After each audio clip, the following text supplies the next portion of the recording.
Hey, what's going on, everybody? This is Daxon here at Weaver Family Farms, fillmymailbox.com, as well as knoxout.org. I got a product. Gonna come out here to my wife's Hyundai Sonata.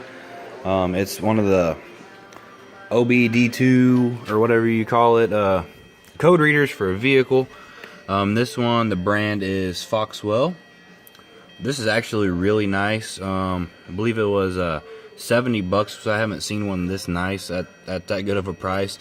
It has all types of options. We just went through and tested it because we already know her car had one code on it.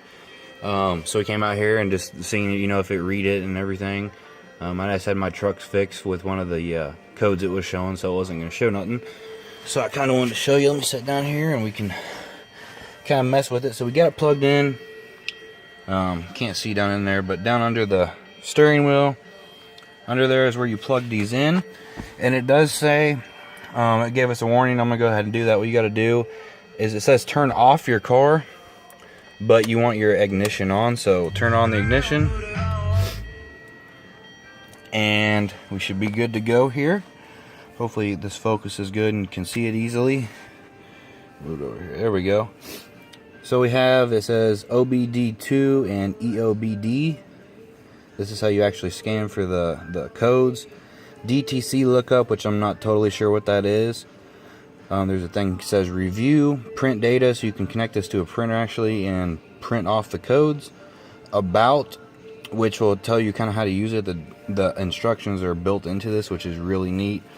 And then a setup, which would be like your units, you know, like feet versus, you know, meters or whatever, all that kind of thing. But ain't really gonna mess with none of that. Basically gonna show you the features of scanning for a code. And you do have these buttons. There's an up and down, left and right. It's also erase and read. You have your help button, back, enter, and that's it. Really, it's lightweight, but it's like really solid and thick. You can tell that it's made pretty good. So go ahead and go here, and it's just highlighted on that. Like you can see, we can move left and right. We're going to push enter here, and it's going to start scanning the car. Takes just a few seconds here. Now it says please wait. And she had just erased the code. I forgot that we came out here, but let's see, erase previously stored data. No. Let's see if it'll, if we can go back and see it. There we go. So it's reading from the control module basically, and it has a $79. And the code wasn't showing under this right here, the E8. So I'm not too sure the differences here. But I go ahead and click on that. It says please wait. And we can go to read codes. There's also the race codes, is what she did. So it's no longer, it's showing now just because I have the ignition on. But if I actually start the car, the code does not show up. So that's kind of nice. And there's some other fancier things that are beyond me. Nothing I'll probably really ever use. I guess there's more on there. We can go down even more. Yeah, units of measure, things like that. Go to read codes though. Stored codes, it'll actually save and store stuff.